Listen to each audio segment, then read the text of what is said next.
Hi hello friends, welcome back to Mr Mrs Lakshmi Arun vlogs. ಹೇಗಿದ್ದೀರಿ ಎಲ್ಲರೂ? ನಾವು ಚೆನ್ನಾಗಿದ್ದೀವಿ, ನೀವು ಕೂಡ ತುಂಬಾ ಚೆನ್ನಾಗಿದ್ದೀರಾ ಅಂತ ಭಾವಿಸ್ತೀನಿ. ಇವತ್ತು ನಮ್ಮ ಮನೆಗೆ ನನ್ನ ಬೆಸ್ಟ್ ಫ್ರೆಂಡು ಶಿಲ್ಪಾ ಬಂದಿದ್ಲು. ಪಾಪುದು ನಾಮಕರಣಕ್ಕೆ ಆ್ಯಕ್ಚುಲಿ ಅವಳು ಬರೋಕ್ಕಾಗಿರಲಿಲ್ಲ, ಹುಷಾರಿರಲಿಲ್ಲ ಅಂತ ಹೇಳಿಬಿಟ್ಟು ಇನ್ನೊಂದು ದಿವಸ ಬರ್ತೀನಿ ಅಂತ ಹೇಳಿದ್ಲು. ಸೊ ಎಷ್ಟು ದಿವಸ ಆಗಿತ್ತು ಬರೋಕ್ಕಾಗಿಲ್ಲ ಅಂತ. ಅವಳನ್ನ ನೋಡಿ ತುಂಬ ಖುಷಿ ಆಯಿತು. ಪಾಪು ನಾಮಕರಣಕ್ಕೆ ಬರೋಕ್ಕಾಗಿಲ್ಲ ಅಂತ ಅವಳು ತುಂಬ ಬೇಜಾರು ಮಾಡ್ಕೊಂಡಿದ್ಲು. ಸೊ ಪಾಪುಗೆ ಗಿಫ್ಟ್ಸ್ ಎಲ್ಲ ತೊಗೊಂಬಂದಿದ್ಲು, ನನಗೆ ಏನೋ ತಂದಿದ್ಲು ಸರ್ಪ್ರೈಸಿಂಗಾಗಿ. ಅವಳೆ ಕೈಯಾರೆ ಸ್ವೀಟ್ ಮಾಡ್ಕೊಂಡು ತಂದಿದ್ಲು. ಏನು ಸ್ವೀಟು ಅದು ಅಂತ ಗೆಸ್ ಮಾಡ್ತಾ ತೆಗೀತಾ ಇದ್ದೆ. ಸೊ ಜಾಮೂನ್ ತಂದಿದ್ಲು. ತುಂಬ ಪ್ರೀತಿಯಿಂದ ನನಗೋಸ್ಕರ ಅವಳು ಅಡುಗೆ ಮಾಡ್ಕೊಂಡು ಬಂದಿದ್ದು ನಂಗೆ ತುಂಬ ಖುಷಿ ಆಯಿತು.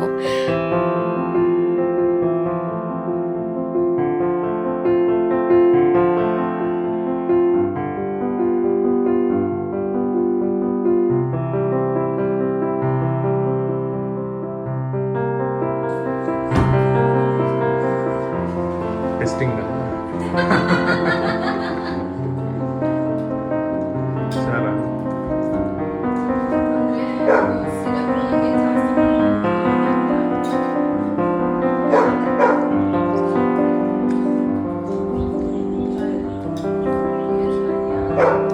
ಅವಳು ಅಷ್ಟೊಂದು ಅಡುಗೆ ಎಲ್ಲ ಮಾಡೋದಿಲ್ಲ, ಅದು ಸ್ವೀಟ್ಸ್ ಎಲ್ಲನೂ ಅಷ್ಟೊಂದು ಮಾಡೋದಿಲ್ಲ.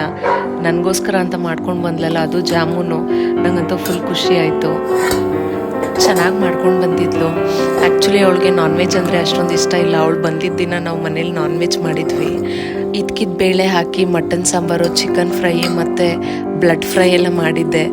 ಅವಳು ಆಲ್ರೆಡಿ ನಾನ್ ವೆಜ್ಜು ತುಂಬ ತಿಂದು ಎಕ್ಟಿಕ್ ಅನಿಸುತ್ತೆ, ಬೇಡ ಅಂತ ಹೇಳಿದ್ಲು. ಅವಳಿಗೆ ಮ್ಯಾಗಿ ಅಂದರೆ ತುಂಬ ಇಷ್ಟ. ಅದಕ್ಕೆ ವೆಜಿಟೇಬಲ್ಸು ಮತ್ತು ಎಗ್ ಹಾಕಿ ನೂಡಲ್ಸ್ ಮಾಡೋಣ ಅಂತ ಹೇಳಿಬಿಟ್ಟು ರೆಡಿ ಮಾಡ್ಕೋತಾ ಇದ್ದೆ. ಸೊ ಇನ್ನು ಪಾಪು ಅವಳ ಜೊತೆಲೆ ಆಟ ಆಡಬೇಕಾಗಿತ್ತಲ್ವ. ಅವನು ಅವಾಗ ತಾನೇ ನಿದ್ದೆಯಿಂದ ಎದ್ದಿದ್ದ. ಅವಳನ್ನ ನೋಡಿಬಿಟ್ಟು ಸ್ವಲ್ಪ ಅವನಿಗೆ ಶಾಕ್ ಆಗಿತ್ತು. ಅವಾಗ ತಾನೇ ಎದ್ದಿದ್ನಲ್ವ, ಸೊ ಸೇರೋದಿಲ್ಲ ಅವನು. ಆಮೇಲೆ ಒಂದು 5-10 ನಿಮಿಷ ಆದಮೇಲೆ ತುಂಬ ಕಂಫರ್ಟಬಲ್ ಆಗಿಬಿಡ್ತಾನೆ. ಆಮೇಲೆ ಆಟ ಆಡ್ಕೊಂಡಿದ್ದ ಚೆನ್ನಾಗಿ. ಆಯ್ತಾ? ಯಾಕೆ ಬಂಗಾರ ಅವನು ಬೊಗಳ್ತಾ ಇದ್ದಾನಲ್ಲ.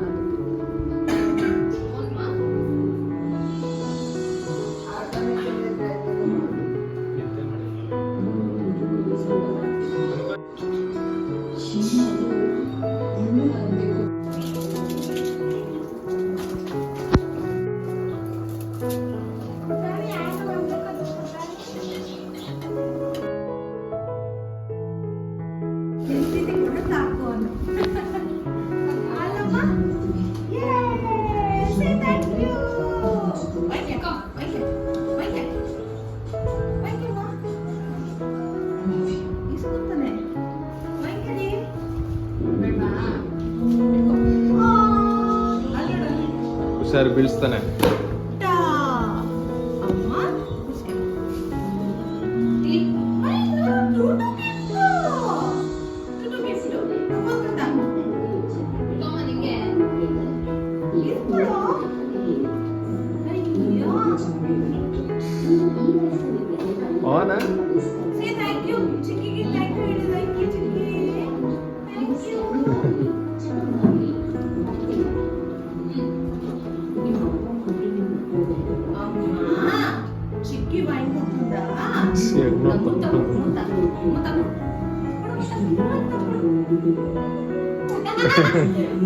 ಚಿಕ್ಕಿ 2 ಗಿಫ್ಟ್ಸ್ ತಂದಿದ್ಲಲ್ವ, ತುಂಬ ಎಕ್ಸೈಟಿಂಗ್ ಆಗಿತ್ತು. ಅದು ಗಿಫ್ಟು ಏನು ಅಂತ ಲಾಸ್ಟಲ್ಲಿ ನಾನು ತೋರಿಸ್ತೀನಿ.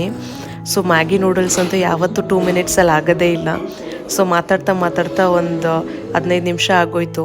ಅಷ್ಟೊತ್ತರಲ್ಲಿ ನೂಡಲ್ಸ್ ಕೂಡ ರೆಡಿ ಆಯಿತು. ಸೊ ಅವಳ ಫೇವ್ರೇಟ್ ಅದು. ಕೊಟ್ಟಿದ ತಕ್ಷಣ ಫುಲ್ ಖುಷಿ ಆದ್ಲು.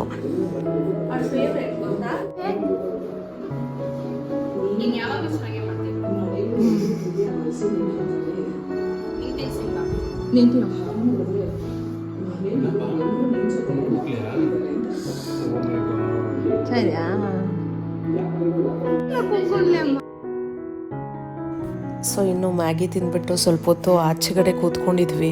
ನಮ್ಮ ಚಿಂಟು ಅಂತೂ ಫುಲ್ಲು ಹಾರಾಡ್ತಾನೆ ಅವಳು ಬಂದಾಗೆಲ್ಲನೂ. ಅವಳಿಗೂ ನಾಯಿ ಅಂದರೆ ತುಂಬ ಇಷ್ಟ, ಬಟ್ ಅವನು ತುಂಬ ಕ್ವಾಟ್ಲೆ ಕೊಡ್ತಾನೆ. ಅವಳು ನೀನು ಈ ಥರನೇ ಮಾಡ್ತಾಯಿದ್ರೆ ನಿಮ್ಮ ಮನೆಗೆ ಇನ್ನೊಂದು ಸತಿ ನಾನು ಬರೋದೇ ಇಲ್ಲ ಅಂತ ಎಷ್ಟು ಸತಿ ಹೇಳ್ತಾ ಇದ್ಲು. ಅವನು ಓವರ್ ಎಕ್ಸೈಟೆಡ್ ಆಗಿಬಿಟ್ಟಿದ್ದ. ಮತ್ತು ಅವನು ಟವಲ್ಲೆಲ್ಲ ತೊಗೊಂಬಂದು ಕೊಟ್ಟು ಆಟಾಡೋಕ್ಕೆ ಕರಿತಾ ಇದ್ದ. ಆರಿ ಅವಳ ಮೇಲೇ ಬೀಳ್ತಾ ಇದ್ದ. ಪಾಪ ಅವನಿಗೆ ಒಂಥರ ಯಾರಾದರೂ ಬಂದರೆ ಫುಲ್ ಖುಷಿ ಆಗಿಬಿಡುತ್ತೆ. ಅದು ನಮ್ಮಕ್ಕ ಅವರು ಮಕ್ಕಳೆಲ್ಲ ಬಂದಾಗಲೂ ಹಿಂಗೆ ಮಾಡ್ತಿರ್ತಾನೆ ಅವನು. ಇನ್ನು ಮಾತಾಡ್ತಾ ಲಂಚ್ ಟೈಮ್ ಆಗೋಯ್ತು. ಸೊ ಬ್ಲಡ್ ಫ್ರೈ ಎಲ್ಲ ಫುಲ್ ರೆಡಿಯಾಗಿತ್ತು. ಎಷ್ಟೊಂದು ತಿಂಗಳುಗಳಾಗ್ಬಿಟ್ಟಿತ್ತು ಬ್ಲಡ್ ಫ್ರೈ ತಿಂದು. ಆ್ಯಕ್ಚುಲಿ ವರ್ಷನೇ ಆಗೋಗಿತ್ತು ಅಂತ ಅನ್ಕೋತೀನಿ. ನಾನು ಪ್ರೆಗ್ನೆಂಟ್ ಆಗಿರೋವಾಗ ತೊಗೊಂಬಂದಿದ್ದು. ಇವತ್ತು ಆ್ಯಕ್ಚುಲಿ ಮಟನ್ ಶಾಪ್ಗೆ ಹೋದಾಗ ಅವಾಗ ತಾನೇ ಕುರಿ ಕಟ್ ಮಾಡ್ತಿದ್ರು.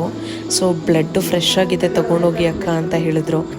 ಅದಕ್ಕೆ ತೊಗೊಂಬಂದೆ. ಅದು ಬೇರೆ ತುಂಬ ತಿಂಗಳುಗಳು ಬೇರೆ ಆಗೋಗ್ಬಿಟ್ಟಿತ್ತು. ನನಗೂ ಇಷ್ಟ ಅದು. ನಾನು ಚಿಕ್ಕ ವಯಸ್ಸಲ್ಲಿ ಅದನ್ನು ಚಾಕ್ಲೇಟ್ ಫ್ರೈ ಅಂತ ಅನ್ಕೋತಿದ್ದೆ. ಅಮ್ಮ ಯಾವಾಗಾದರೂ ಒಂದು ಸತಿ ಮಾಡಿಕೊಡ್ತಾಯಿದ್ರು. ಅದು ನೋಡೋದಕ್ಕೆ ಕ್ಯಾಡ್ಬರಿ ಚಾಕ್ಲೇಟ್ ಥರನೇ ಅನಿಸುತ್ತೆ. ನಿಮಗೂ ಯಾರಾದರೂ ಆ ಥರ ಅನಿಸುತ್ತಾ ಹೇಳಿ. ಬಟ್ ಅದು ತಿನ್ನೋದಕ್ಕೆ ಒಂಥರ ಚೆನ್ನಾಗಿರುತ್ತೆ. ಅಂದರೆ ಯಾವಾಗಲೂ ಸಿಗಲ್ಲ, ಅದು ರೇರ್ ಅಲ್ವಾ, ಅದಕ್ಕೋಸ್ಕರ ತಂದಿದ್ವಿ. ಸೊ ಇನ್ನು ಎಲ್ಲರೂ ಒಟ್ಟಿಗೆ ಲಂಚ್ ಮುಗಿಸ್ಕೊಂಡ್ವಿ. ತುಂಬ ಚೆನ್ನಾಗಿತ್ತು. ಇವತ್ತು ಬಿರಿಯಾನಿ ಮತ್ತು ಚಿಕನ್ ಫ್ರೈ, ಮಟನ್ ಸಾಂಬಾರು, ಇದ್ಕಿದ ಬೇಳೆ ಹಾಕಿ ಮಟನ್ ಸಾಂಬಾರು ಮಾಡಿದ್ರೆಲ್ಲ ತುಂಬ ಚೆನ್ನಾಗಿತ್ತು. ಸೊ ಊಟ ಎಲ್ಲ ಮುಗಿಸ್ಕೊಂಡು ಚಿಟ್ ಚಾಟ್ ಮಾಡಿಕೊಂಡು ಹೊರಗಡೆ ಕೂತಿದ್ವಿ. ಇನ್ನು ಪಾಪು ಜೊತೆ ತುಂಬ ಟೈಮ್ ಸ್ಪೆಂಡ್ ಮಾಡಬೇಕು ಅಂತ ಅಂದ್ಕೊಂಡಿದ್ಲು ಅವಳು. ಸೊ ಚಿಕ್ಕಿ ಜೊತೆ ಜಾಲಿಯಾಗಿ ಆಟಾಡ್ಕೊಂಡಿದ್ದ ಸಾತ್ವಿಕು. ಬಂದಾಗ ಅಳ್ತಾ ಇದ್ದ ಅವಳ ಹತ್ರ ಹೋಗೋದಕ್ಕೆ. ಆಮೇಲೆ ಫುಲ್ಲು ಅಟ್ಯಾಚ್ ಆದ. ಸೊ ಹಾಗೇನೆ ಅವನು ಸ್ವಲ್ಪ ಹೊತ್ತು ನಿದ್ದೆಲಿರೋವಾಗ ಆ ರೀತಿ ಇರ್ತಾನೆ. ಆಮೇಲೆ ಒಂದು 5-10 ನಿಮಿಷ ಆದಮೇಲೆ ತುಂಬ ಕಂಫರ್ಟಬಲಾಗಿ ಆಟಾಡ್ಕೊಂಡಿರ್ತಾನೆ. ಟ್ರೂ ಫ್ರೆಂಡ್ಶಿಪ್ಪು ಸಿಗೋದು ತುಂಬಾ ರೇರು. ಅದನ್ನು ತುಂಬ ಒಳ್ಳೆ ರೀತಿಯಾಗಿ ನಾವು ಕಾಪಾಡ್ಕೊ ಬರಬೇಕು. ಏನಾದರೂ ಒಂಚೂರು ವ್ಯತ್ಯಾಸ ಆದ್ರೂ ಆ ವ್ಯಕ್ತಿನ ಮತ್ತು ಅವ್ರ ನಂಬಿಕೆನ ಆದಷ್ಟು ಬೇಗ ನಾವು ಕಳ್ಕೊಬಿಡ್ತೀವಿ. ಸೊ ನಿಮ್ಗೇನಾದರೂ ಒಳ್ಳೆ ಸ್ನೇಹ ಸಿಕ್ಕಿದೆ ಅಂತ ಹೇಳಿದ್ರೆ ಅದನ್ನು ಒಳ್ಳೆ ರೀತಿಯಾಗಿ ಜೋಪಾನ ಮಾಡಿ. ಯಾಕೆ ಅಂತ ಹೇಳಿದ್ರೆ ಸಂಬಂಧಗಳಲ್ಲಿ ಆದಷ್ಟು ಬೇಗ ಬಿಟ್ಬಿಡುತ್ತೆ. ಎಷ್ಟು ದೂರ ಇದ್ದೀವಿ, ಎಷ್ಟು ಹತ್ರ ಇದ್ದೀವಿ ಅನ್ನೋದು ಮ್ಯಾಟರ್ ಅಲ್ಲ. ನಾವು ಮನಸಾರೆ ಎಷ್ಟು ಪ್ರೀತಿ ಮಾಡ್ತಿದ್ದೀವಿ, ನಮ್ಮ ಸ್ನೇಹ ಎಷ್ಟು ನಿಜವಾಗಿದೆ ಅನ್ನೋದು ತುಂಬ ಮುಖ್ಯ. ಆ ವ್ಯಕ್ತಿ ನಮ್ಮ ಜೊತೇಲಿರೋವಾಗಲೂ ಅಷ್ಟೇ, ಅವ್ರು ಇಲ್ದಿರೋವಾಗಲೂ ಅಷ್ಟೇ, ನಾವು ಯಾವಾಗಲೂ ಒಂದೇ ರೀತಿ ಇರಬೇಕು. ನಮ್ಮ ಸ್ನೇಹ ಎಷ್ಟೋ ವರ್ಷಗಳಿಂದ ಇದೆ. ಸೊ ನಾನು ಅದನ್ನು ಯಾವಾಗಲೂ ಕಾಪಾಡ್ಕೋಬೇಕು ಅಂತ ಅನ್ಕೋತೀನಿ. ನನಗೆ ಇವಳೊಂದು ಬ್ಲೆಸ್ಸಿಂಗ್ಸ್ ಅಂತಲೇ ನನಗನ್ಸುತ್ತೆ.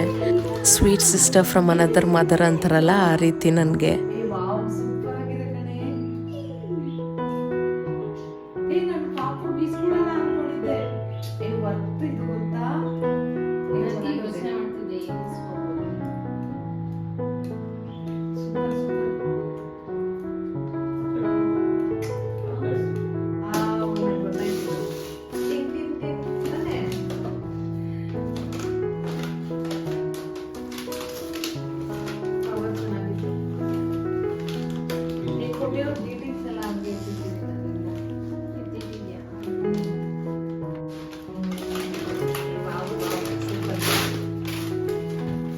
ಇನ್ನು ಅವಳು ತಂದಿದ್ದ ಗಿಫ್ಟ್ಸ್ ಅಂತೂ ತುಂಬಾ ಥಾಟ್ಫುಲ್ಲಾಗಿತ್ತು. ನಾನು ಅದನ್ನು ಬೈ ಮಾಡಬೇಕಂತ ಅಂದ್ಕೊಂಡಿದ್ದೆ ನಮ್ಮ ಪಾಪುಗೆ. ಸೊ ಎಕ್ಸಾಕ್ಟ್ಲಿ ಅವಳು ಅದೇ ಥರನೇ ತಂದಿದ್ಲಲ್ಲ, ನಂಗೆ ಫುಲ್ ಖುಷಿಯಾಗೋಯ್ತು. ಮತ್ತು ಅವಳು ಅವಾಗವಾಗ ನನಗೆ ಕಾಲೇಜಲ್ಲಿರೋವಾಗ ಬರ್ಡೇಸ್ಗೆಲ್ಲನೂ ಏನೇನು ಗ್ರೀಟಿಂಗ್ಸ್ ಕೊಟ್ಟಿದ್ದಾಳೋ ಅದನ್ನೆಲ್ಲ ನಾನು ಟ್ರೆಷರ್ ಮಾಡಿ ಹಂಗೆ ಇಟ್ಟಿದ್ದೀನಿ. ಸೊ ಅದೇನೋ ಹೇಳ್ತಾರಲ್ಲ, ಒಂಥರ ತುಂಬ ಸ್ಪೆಷಲ್ ಪರ್ಸನ್ ಅವಳು ನನಗೆ. ನಂದು ಅವಳದು ಥಾಟ್ಸು ಸಿಂಕ್ರನೈಸ್ ಆಗ್ತಾ ಇರುತ್ತೆ ಅವಾಗವಾಗ.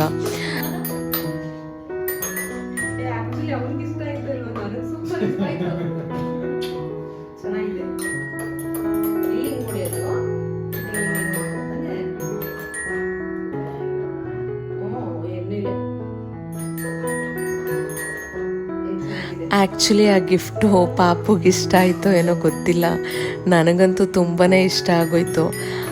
ಮಾತಾಡ್ತಾ ಟೈಮ್ ಹೋಗಿದ್ದೆ ಗೊತ್ತಾಗಲಿಲ್ಲ. ಅವಳು ಬೆಳಗ್ಗೆ ಬಂದಿದ್ದು ಸಾಯಂಕಾಲ 7:30 ಆಗೋಯ್ತು. ಹೆಂಗೆ ಟೈಮ್ ಹೋಯ್ತು ಅಂತಲೇ ಗೊತ್ತಾಗಲಿಲ್ಲ. ನನಗೋಸ್ಕರ, ನಮ್ಮ ಪಾಪುಗೋಸ್ಕರ ಅವಳು ಇಷ್ಟು ದೂರ ಟೈಮ್ ಮಾಡ್ಕೊಂಡು ಬಂದ್ಲಲ್ಲ, ನನಗಂತೂ ತುಂಬಾ ಖುಷಿ ಆಯಿತು. ಸೊ ಒಳ್ಳೆ ಟೈಮ್ ಸ್ಪೆಂಡ್ ಮಾಡಿದ್ವಿ.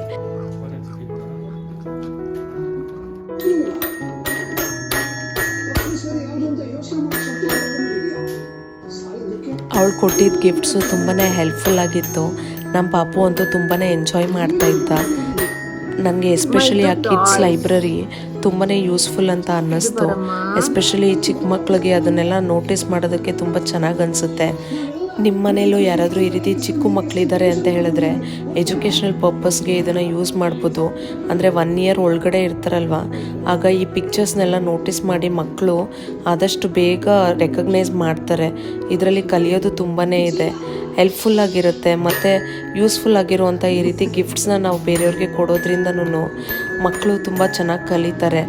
ಮತ್ತು ಈ ಮ್ಯೂಸಿಕ್ದು ಅಷ್ಟೇ ಪಾಪುಗೆ ತುಂಬ ಇಷ್ಟ ಆಯಿತು. ಅವನು ಅದನ್ನು ಯೂಸ್ ಮಾಡ್ತಾ ಇರೋವಾಗ ಎಂಜಾಯ್ ಮಾಡಿ ಆಡ್ತಾ ಇದ್ದ.